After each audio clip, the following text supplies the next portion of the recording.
Welcome back, everyone, to Alumni Matters. My name is Megan Meyer, Alumni Communications Officer at the University of Exeter, and today we are joined by alumnus Dan Shrigley, who works as a content creator, keynote speaker, and community co-founder. He graduated with a degree in economics in 2020, and today we'll be chatting about his life and his work to help the world become a healthier and more connected place. Thank you for joining us today, Dan, and welcome. Thank you. Thank you for having me. It's great to be here. No, it's lovely to meet you. So I thought we'd start off our chat today talking a bit, traveling back through time to your time at Exeter. It's been 5 years since you graduated, and I just wanted to ask, what were some of the highlights from your university experience? And was this the career you imagined for yourself at that point? Yeah, I start with the highlights. I look back with such good memories at Exeter. I loved it. I think big highlights were the fact that it was a campus uni, so I just walk around and just see people all the time. There was so much connection going on, and looking back, that made me kind of feel really full and happy all the time. I loved how, it was close to the sea. I could go out to Dartmoor. I had all that kind of nature element around me. It was just the perfect setup of like loads of sport, loads of connection, really fun nights out, everything that I could have wanted from a uni experience I had. And are you still in touch with some of like your friends or like classmates and stuff from that time? Yeah, so I was really lucky. I mean, most of my kind of uni group all moved to London, and we still hang out now. My whole London group is pretty much all of my Exeter mates. So there's probably about 20 of us in a big group, which is quite rare to have. We all still hang out really regularly. The boys, like we have like our boys' holidays, like things like that. We've got our boys' Christmas dinner in a few weeks. So it's just, yeah, kept on going really, which is really special. And yeah, I suppose in answer to your, is this the career I thought I'd be doing? Definitely not. Um, I went on a real journey because I remember when I was finishing Exeter, I was like, I just don't know what I want to do. Like I did a placement year in management consulting, ended up going back into that and kind of tried lots of different things in that time. And now I'm doing something which gives me a lot of purpose, which is something that I've been looking for years. So not an easy journey, but maybe something that people will resonate with. Diving a bit into kind of mental health, which I know is an area that you speak a lot on in your work. When we're recording today, it is November, which marks Men's Mental Health Awareness Month. And there's a lot of work around how men can often find it harder to share what's going on inside their heads and experience disproportionately high rates of suicide, with death by suicide becoming the biggest killer of men under the age of 50 in the UK, which every time I read, listen, hear that, still that stat doesn't get any less shocking. But have these stats and your own experience of your mental health or others closest to you sort of played a part in what's led you to the career you're doing now? And I know that you've sort of created a co-community called Shoulder to Shoulder, so I wondered if you could Yeah. share a little bit about Yeah, that. yeah, it's the mental health piece is a massive part of my story because in fourth year in Exeter, I always caveat this with he's all good now, but sadly my dad got taken into hospital with poor mental health and severe depression whilst I was doing my final year exams, and he was there for like about 6 months. Got through it just, but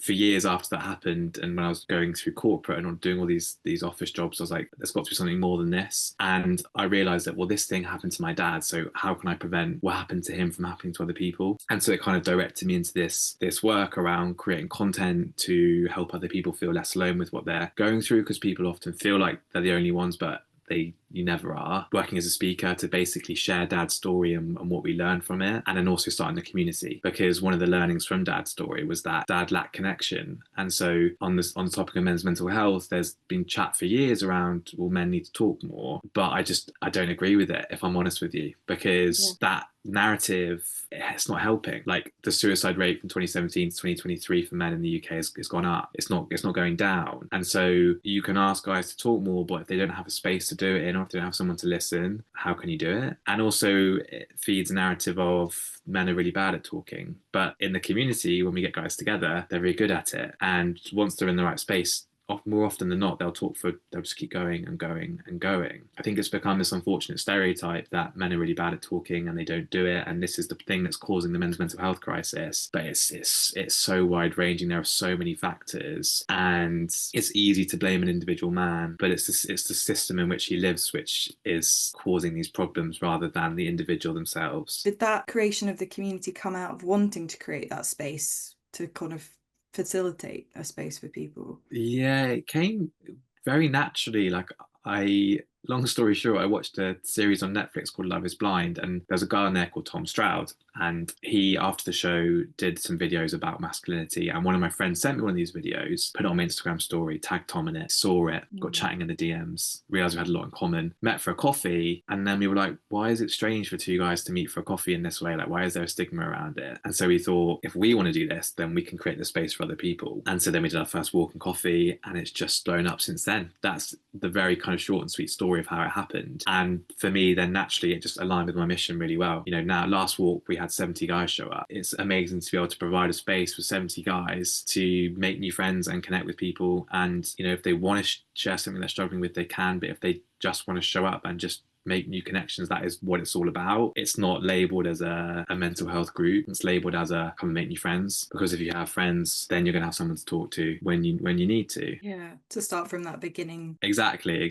Whereas if you say to a guy, yeah, come to this group and you're just going to talk about your feelings and how you know, share everything, no chance. And I completely get it. You know, I'd be exactly the same. Do you remember a time, like one of your earliest conversations, where you felt you could open up to someone about your mental health? And was that Yeah. to do with the person or the space, or a bit of both? Probably, I think before Dad's experience, I never really thought about mental health. I didn't really label it or kind of know much about it. But obviously, ever since that's happened, it's completely changed my perspective on it. And I think, yeah, it was actually one of my good friends from Exeter called Cam. Mm. And he, yeah, has always been the person, or quickly became the person that I would, since being in London, or because he doesn't live in London, that I would just voice note and be like, mate, I'm really struggling right now with XYZ. And he'll come back with like a 10 or 15-minute long voice note. And it's a really special relationship. And I think that's kind of epitomizes my experience with talking about, well, my first kind of times of being like, oh, actually, yeah, I'm reaching out for help here. And it makes me feel so much better, which is such an important point, because again, guys have been told to talk more, but have they ever been told why? I don't think so. It's such an important part that's missing. It's like, well, why should you do it? And I'm like, there's so many reasons why you should do it. So what are a couple of reasons why, Dan, do you think you Yeah. should do it? The first kind of core reason is that it's kind of like a real life Google search, because it's highly likely that someone else has been through exactly what you're going through. So if it's like a breakup, it's highly likely your mate has been through the same thing. So instead of like using ChatGPT or Google, you can have a mate who's been like, yeah, I felt the same way and this is how I got through it. And that is so invaluable. You can also, there's some really scary stats that like 15% of men don't have one close friend. And Really? yeah, exactly, right? By connecting and sharing something, you can massively improve the quality of your friendships, because if you only have surface level conversations with people, they'll probably stay at that acquaintance or friend level. But I love the word brother, because if you share something a bit deeper with someone, not like all the time, I think there's an unfair expectation that it's like every week. It's like, no. It's like when you need to, once every 3 months, once every 6 months, like, it doesn't matter. When you cross that margin, your friendship becomes so much stronger. And that guy Cam I was talking to, like, we now, you know, we're brothers essentially, because we share really deep stuff with each other, and it massively improves the quality of that friendship. And if you're not sharing for yourself, do it for a mate, because if you're in a group of mates and you say, yeah, I'm struggling. I have a friend called Luke who runs a charity called 2 Pints Deep, and it all started because after he was 2 pints deep, he told his mates that he was struggling. Yeah. In that same conversation, two of his other mates then said, yeah, me too. Right. So without being dramatic, like if Luke hadn't said that, those two guys might not still be here. If you're not doing it for yourself, then think of the impact it could have on your mates as well. And I could go on. There's more reasons, but those are like kind of some core things that I always try and tell people around why you should connect in a deeper way, that remove the expectation that it has to be frequent and all the time, because that's not reality. One of my friends said something really interesting to me this year, which has really stuck with me, which is like, trust someone to come along on the journey with you rather than just wait till the end. Because I think there's that Yes. fear of you've got to wait till you're like fine or sorted to then share your story and what you've struggled, because then you've overcome it. But the people will show up with you in the in between and help you get to the end. 100%. I know you talked about in your career, you've done a few different things. And Yeah. one of them that I was particularly interested in was you spent some time teaching abroad, which I think sounds, I'm always in awe of anyone who does that, because it's a big leap to live somewhere else, and maybe be in somewhere without a native language. But you did this in Japan, and there's a Japanese concept, excuse my pronunciation because I'm not great with Japanese, the ikage, which loosely translates into English as like a reason to live or find Yeah. joy in life through purpose. And I just thought, whether sort of like your mission to sort of find your spark and Dan 0.20 Is this something you've striven for in your own life? And do you feel your current work and your mission to prevent depression is bringing you closer to that concept in your own life? Definitely, yeah. I think it's a huge part, like that purpose piece, which for me was missing for years, and I went on such a mission to try and work out what it was because it Mm. was driving me up the wall. Because I did like my old jobs, but I would like open my laptop at my desk and be like, surely there's got to be more than this. Like surely I can have more impact than this. And for everyone, everyone's different and everyone's purpose comes from different places. And it doesn't have to come from work either. Like it can come from, helping like a neighbor with their weekly shop. But it's that reason for being, it's so important. It's the thing that gets you up in the morning. And now I'm doing this, it gives me so much more energy because I wake up and I'm like, yeah, I've got a purpose today. Like it's a feeling of being needed. And I think that is missing for lots of people. And I think it plays such a key part in our mental health, huge part. Did that kind of feeling of resonating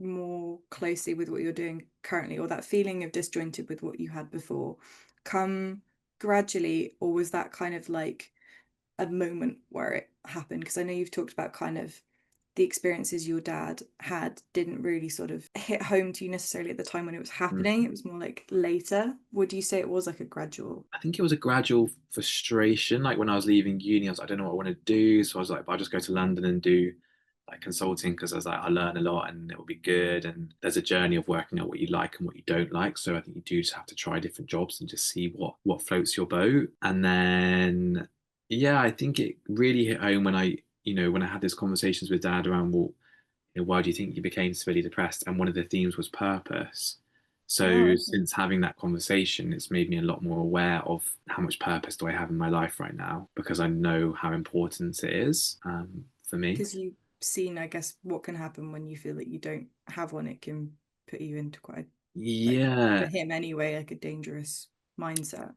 exactly. Yeah, I think it's a really scary mindset to find yourself in is when you're like when you feel a bit useless, like you're not really adding anything, and that's a common place to find yourself in, but it's like a scary place as well. So yeah, I think having these conversations made me realize how important it is. Yeah, it's made a huge difference. Like I feel a lot more aligned with who I am and what I'm doing than I've ever done before, which is really cool. That's really good to hear. And I think it's reassuring for maybe some other recent graduates or even current students that might be listening to this to think it's okay to not know at that point of time what it is. Or even if you do feel like it is, to get 5 years down the line and think that that doesn't align with who I am anymore and to Yeah, make that change. I wanted to touch a little bit on because whilst it's November, it's really cold. We both said this when we started the call.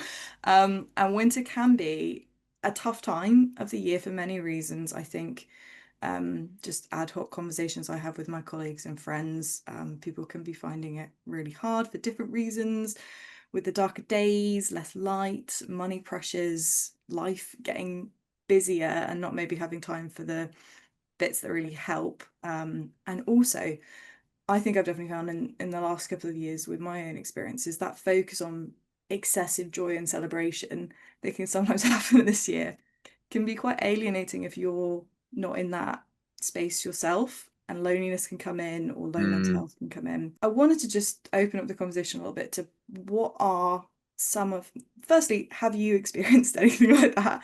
And then what are some of sort of like winter wins that you've been finding help sort of keep your mental health on a bit more of an even keel at this time of year? yeah.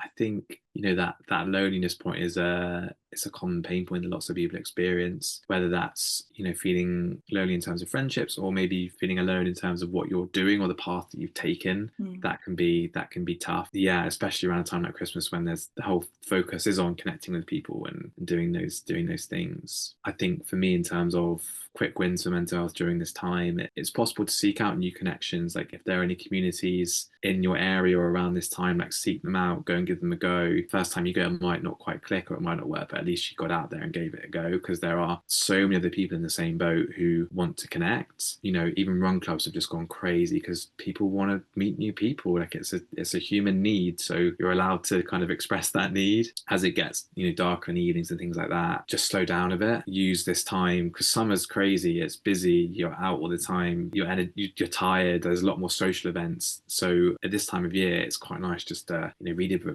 book for a few hours in the evening when it's cold and dark. Get some candles candles on, make it cozy, whatever floats your boat. Find the positives about this time of year. Like, it is that cozy, warm feeling, which, and when you're in summer, you might have been craving it a bit. And now you're in winter, you're like, oh, I want it to be summer again. And then when it gets to summer, you'll be like, oh no, I kind of craving winter again. Like, be grateful for what it offers. And when it is sunny like today, get out there for, even though it's cold, just get out, get some sunshine, because yeah, it's obviously we get less of it at this time of year. One of the things that I wanted to touch on a little bit was, what are your hopes going forward for kind of this community you've created, this path that you're on at the moment? I know this year, in a parasocial way, on your social media Yeah. account, has felt like a lot. Yeah.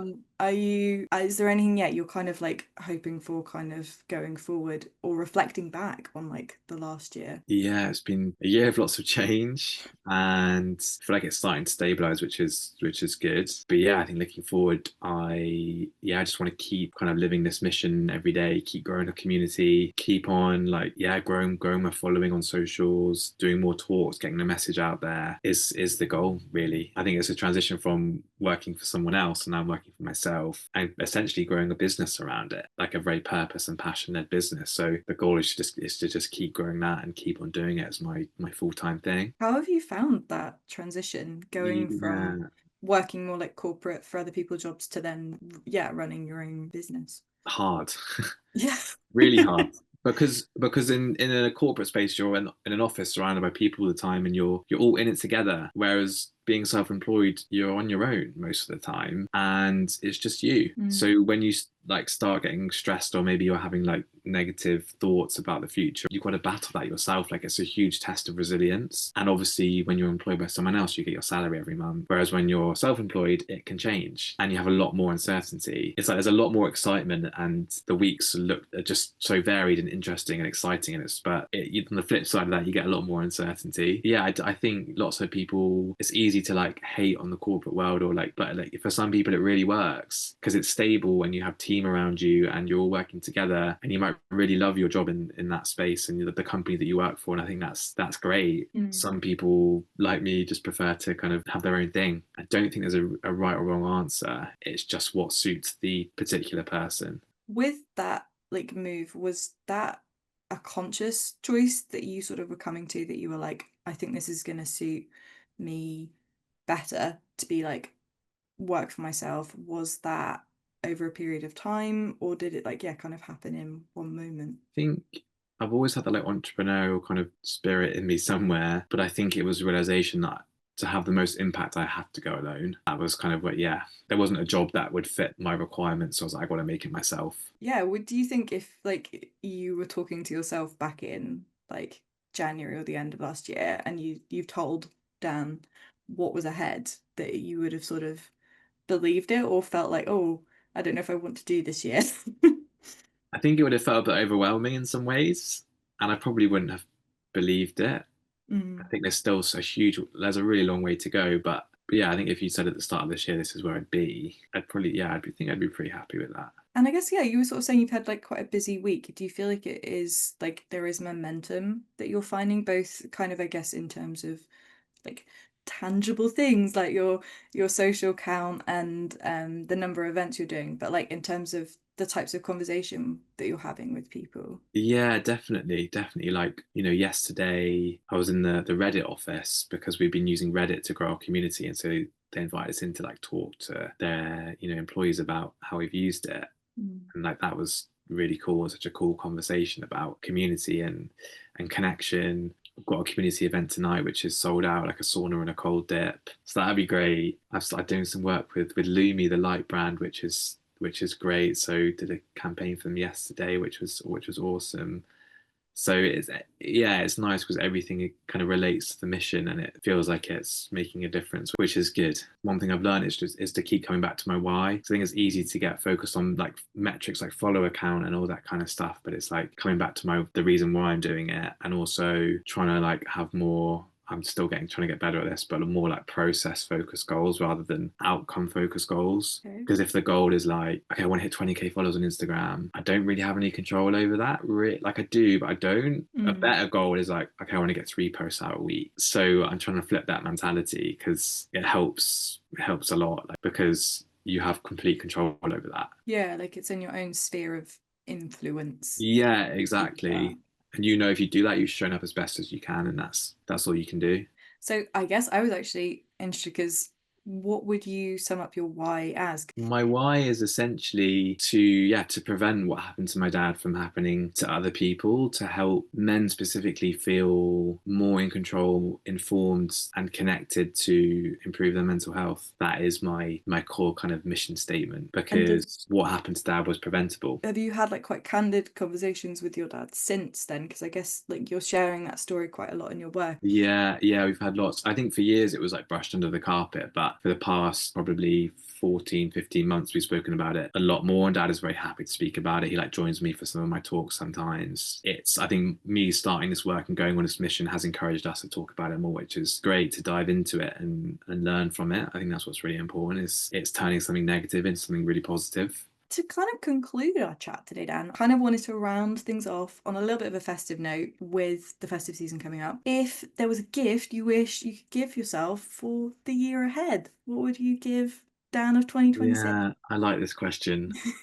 And it's something I'm trying to get much better at, and probably something that lots of people can resonate with. The gift I would give myself, without sounding too like cringy, is to talk more kindly to myself, because our brains have a really they're awesome, but they're quite good at being very negative. And you talk to yourself like, there's no way I talk to my friends like how I talk to myself. So trying to channel less self-criticism and more, yeah, that was, you did really well today, or like just trying to be a bit kinder to myself is what I'd gift. Well, let's put some good vibes out into the universe and hope that Yeah, check in with you at the end of next year and hope that that has been the case. yeah, I hope so too. But thank you so much for your time today, You're Dan, very and for welcome. joining me. It's been lovely to have a bit of an insight into, yeah, your life since graduating and your current work and purpose. And also hopefully for everyone listening along, a little bit of a reminder that you're not alone. There is community and connection out there. I hope everyone has enjoyed listening to our chat today, and do keep your eyes peeled on our website and our socials for our next Alumni Matters video, which will be launching in the new year. But thank you so much, Dan. You're very welcome.